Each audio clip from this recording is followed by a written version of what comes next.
Assalamualaikum, hai Sobat SYD Channel.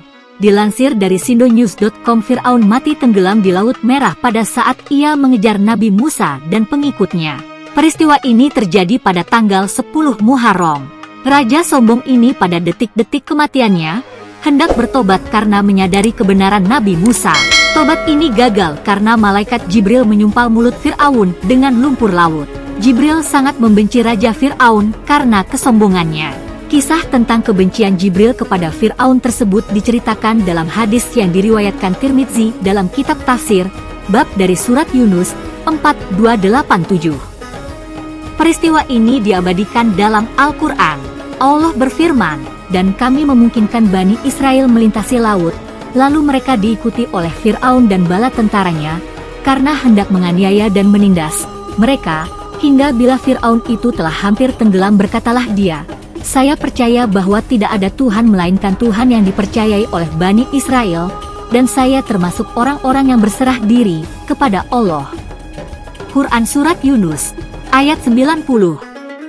Syekh Umar Sulaiman Al-Asir dalam bukunya berjudul Kisah-Kisah Syahih dalam Al-Quran dan Sunnah menuturkan, apa yang dilakukan oleh Jibril tidak lain karena kebenciannya yang sangat besar terhadap Fir'aun.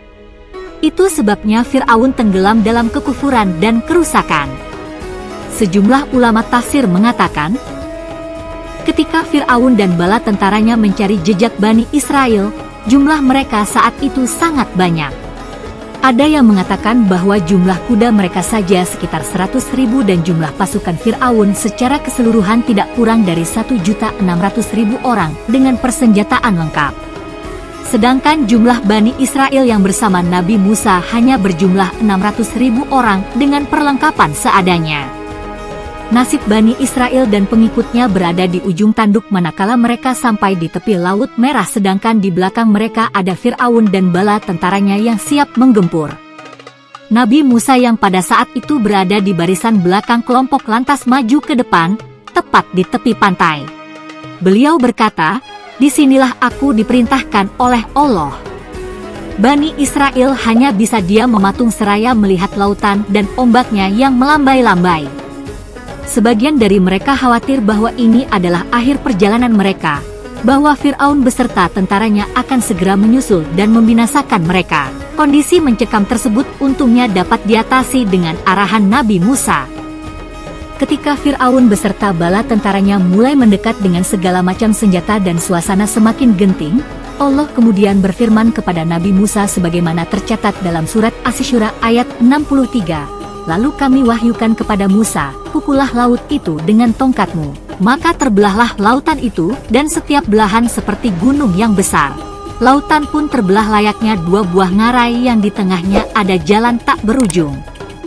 Allah lantas memerintahkan Nabi Musa dan Bani Israel untuk melaluinya sesegera mungkin. Mereka senang sekaligus takjub dengan pemandangan luar biasa yang mereka lihat, dan itu semua terjadi atas izin Allah. Hal ini juga membuat keimanan dan kepercayaan mereka semakin mantap. Setelah seluruh rombongan Bani Israel sampai di seberang, Nabi Musa awalnya ingin memukulkan tongkatnya lagi agar lautan kembali seperti sedia kala sehingga Fir'aun beserta bala tentaranya terhenti dan tidak bisa mengejar mereka. Namun hal ini dilarang Allah melalui firman-Nya, dan biarkan laut itu tetap terbelah, yakni biarkan apa adanya. Ketika sampai di tepi pantai, awalnya Fir'aun sedikit ragu dan takut karena melihat fenomena yang begitu menakjubkan, yaitu terbelahnya laut. Namun setelah beberapa saat, sikap sombongnya kembali muncul. Ia berkata, lihatlah oleh kalian semua bagaimana lautan ini terbelah supaya aku dapat menyusul para budakku yang melarikan diri dan membangkang dari negeriku. Fir'aun dan bala tentaranya kemudian melintasi lautan. Tatkala mereka berada di tengah-tengah, Allah memerintahkan Nabi Musa untuk memukulkan tongkatnya ke laut dan beliau melakukannya. Maka tenggelamlah Fir'aun yang sombong itu beserta bala tentaranya. Tidak ada seorang pun dari mereka yang selamat dari peristiwa tersebut. Itulah salah satu peristiwa di bulan Muharram, Fir'aun mati tenggelam di Laut Merah. Semoga bermanfaat. Terima kasih. Wassalamualaikum.